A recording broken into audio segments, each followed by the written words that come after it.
clear there.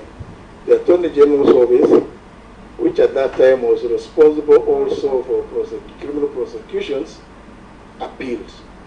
And I was not surprised that they were appealing, because the case actually originated from them. They knew what it is that were pursuing against me. But again, the appeal was dismissed by the late Honorable Justice Oguk. So nothing really came of it. Vetting by Justice Rengera, it was something which was famously known as radical surgery, or surgery by radicals. Unfortunately, when that surgery was happening, I was a happy member of Siakago constituency in 2003, and he needed to come to Bunge to deal with us differently. So I did not have to be taken to him. The Honorable Opiyo Wandai, Mr. Chairman, also raised a very pertinent issue about the issues of human rights and democracy.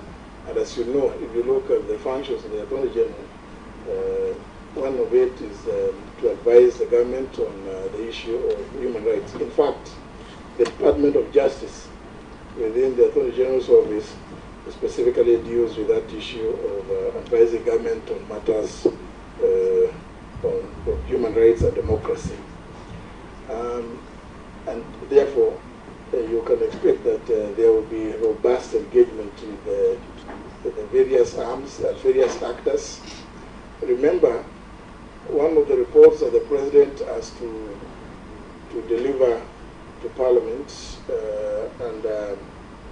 and Article 132 is one showing what steps the government is taking towards implementing the many values contained in Article 10, which include, among others, human rights and the enforcement and implementation of international treaties. And therefore, when that happens, the President usually is advised from the Attorney General's Office, Department of Justice, on the steps that have been taken.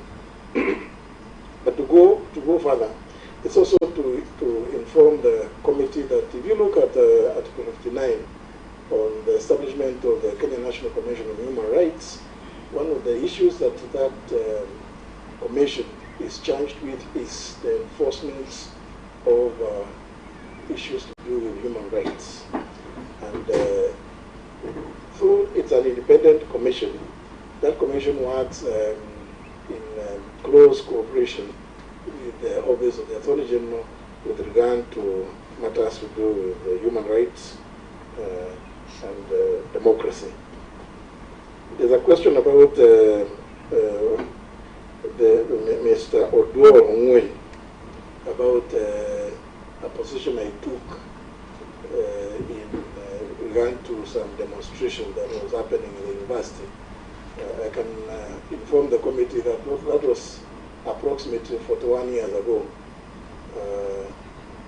I suspect not very many of us were born, but it's just a matter of expressing a divergent opinion.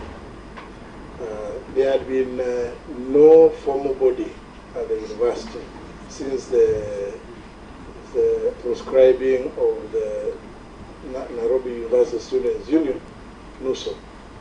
And what used to be there was a body that was loosely called SRC, the Students Representative Council. And as the chairman then of the Kenya Law Student Society, I was co-opted into it. In that body, we had debates, very robust debates, and some people took a position that we needed to go to demonstrate. Some of us who were just exiting university were the contrary view that we did think that we